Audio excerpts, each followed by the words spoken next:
Então, João, vamos tentar ir mais a fundo. Me conte sobre a sua infância. Eu nunca tive muito quando criança. Apenas pais amorosos, estabilidade, uma mansão e um empreendimento próspero para eu herdar. Um monte de coisas sem graça. Mas quando eu realizar o meu pedido, vou ter a única coisa que me fará feliz finalmente. E o que é? Toda a magia do mundo, pra mim e pra mais ninguém. Big Jack Horner, ou como ficou conhecido na tradução do Brasil, Joãozão Trombeta, ou só João Trombeta. Aqui eu não vou focar na questão da origem do personagem, porque já tem vários canais do YouTube que fizeram vídeos falando sobre esse assunto, e como a DreamWorks foi genial em pegar uma antiga canção de ninar da cultura inglesa e transformou em um ótimo vilão de filme. O João Trombeta é um personagem disruptivo. Ele rompe com o padrão de vilões que foram surgindo ao longo dos últimos anos. A ideia do vilão que tem a personalidade moldada por fatores sociais como traumas na infância, gerados por questões econômicas, familiares, perda de entes queridos, entre outras causas, como uma maneira de encontrar justificativas para o desenvolvimento de tirania, ambição, crueldade, entre outras questões, se tornou bem comum na produção de obras literárias e cinematográficas que apreciamos no contemporâneo.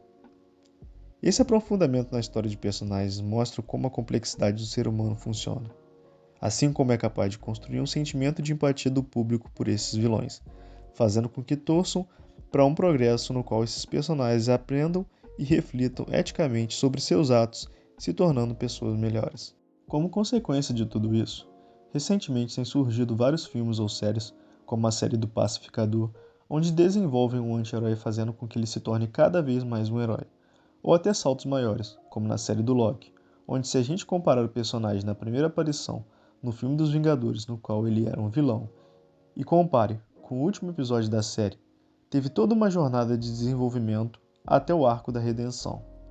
E eu digo até mais, que o ápice dessa ideia que eu descrevi culminou no que vimos no filme do Coringa. Mas esse assunto é um assunto para um outro vídeo, onde eu vou falar especificamente sobre uma análise desse filme. Mas e o João Trombeta? Será que não tem nenhum fator social que contribui para o desenvolvimento da personalidade dele?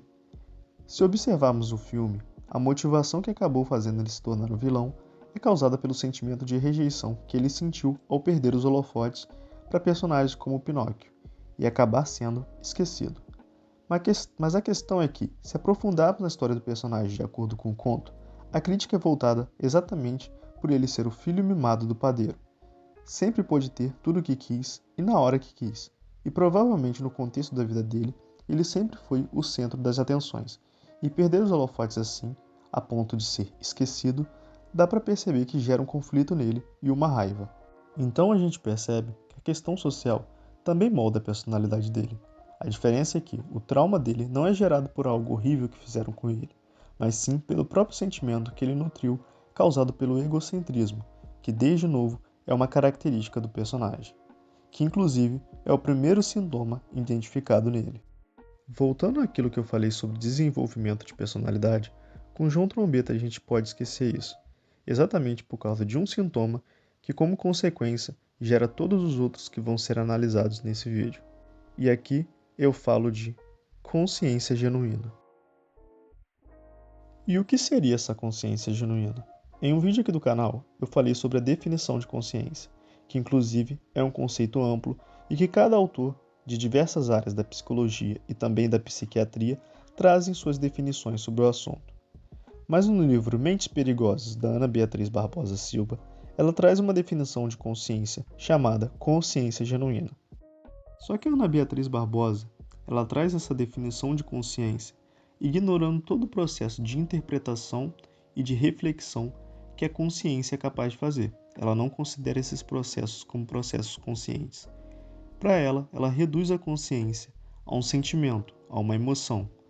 Para ela, a consciência ela está ligada ao senso de responsabilidade e de generosidade, que estão atrelados aos sentimentos de compaixão, de empatia, de amor, e por isso que ela acaba chamando de consciência genuína.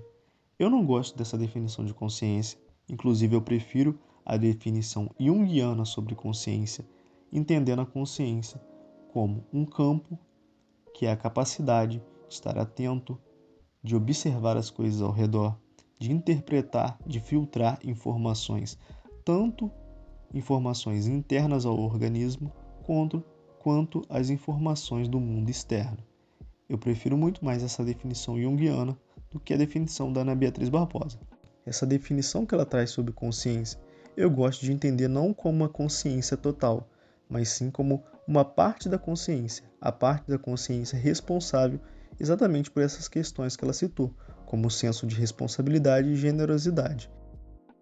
Então, em relação a essa questão sobre consciência, a Ana Beatriz Barbosa, no livro dela, ela define a consciência através de uma frase que ela diz: a consciência é a voz secreta da alma, que habita o nosso interior e que nos orienta para o caminho do bem. Por isso, em um determinado momento do filme, o João Trombetta tira da bolsa mágica o grilo falante, que é em referência ao filme do Pinóquio. Esse personagem é um personagem incrível, que tem como função, como ele mesmo diz, ser a consciência do João Trombetta, ou, no meu entendimento, essa parte da consciência que ele não tem, que a gente pode chamar de consciência genuína. Então, o filme deixa entendido que o João Trombetta não tem essa parte da consciência responsável por orientar eticamente ou moralmente ele sobre o que é certo ou errado. Então, vamos ao segundo sintoma que é consequência disso: a ausência de empatia. No filme, o João Trombetta tem vários capangas, que são os padeiros que trabalham para ele, tipo os minions dele, e os caras simplesmente dão literalmente a vida por ele, e ele não tá nem aí. Os caras simplesmente estão morrendo e ele faz inclusive uma analogia falando que não tem como fazer uma torta sem perder alguns homens. E ele fala que é necessário que isso aconteça. Então a gente percebe a completa falta de empatia nesse personagem.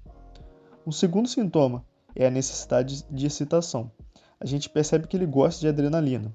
E a excitação dele é em geral caos e a destruição. E é até engraçado, porque durante o filme ele tem uma bolsa mágica que contém vários itens e seres mágicos. E aí ele vai tirando ao longo do filme as coisas dessa bolsa. E tem um momento que ele tira a Fênix, que é o símbolo da esperança. E o João Trombetta usa ela de lança-chamas para queimar as plantas carnívoras e dá para perceber a felicidade dele. Minha nossa, é a nobre Fênix. Ela é o símbolo do renascimento e do eterno símbolo. Lança-chamas da hora, não acha? O terceiro sintoma que dá pra gente observar no personagem é a ausência total do sentimento de culpa. E essa parte, antes de eu explicar, eu vou deixar só a cena aqui e eu quero que vocês assistam ela primeiro. Como você não vai atirar no filhote, vai, João? Vou, bem na cara dele, por quê? Essa é uma das partes mais engraçadas que eu acho no filme. E o humor desse personagem tá exatamente nisso, o fato dele ser extremamente exagerado. A graça é essa. Ele é a própria personificação da crueldade e da ganância, mas não uma ganância financeira, porque dinheiro ele tem muito, desde sempre. E sim uma ganância de poder, e isso traz humor para cada cena que ele aparece. E aí, para terminar, chega o momento do filme que o Grilo, sendo essa parte da consciência, o coitado tá ali fazendo meio que um papel de terapeuta, tentando trazer questionamentos para ajudar o João Trombetta a ampliar consciência e refletir sobre os atos dele. Só que tem um momento que o Grilo percebe e ele próprio fala. É como se ele falasse, tipo, eu desisto, você é horrível, tudo que você faz é horrível. Olha essa cena também. Isso foi horrível! O seu pedido é horrível! Você é horrível! Sua monstruosidade é incurável! Demorou pra perceber, hein? Idiota! E é esse momento que o filme mostra pra gente que o João Trombetta não vai mudar.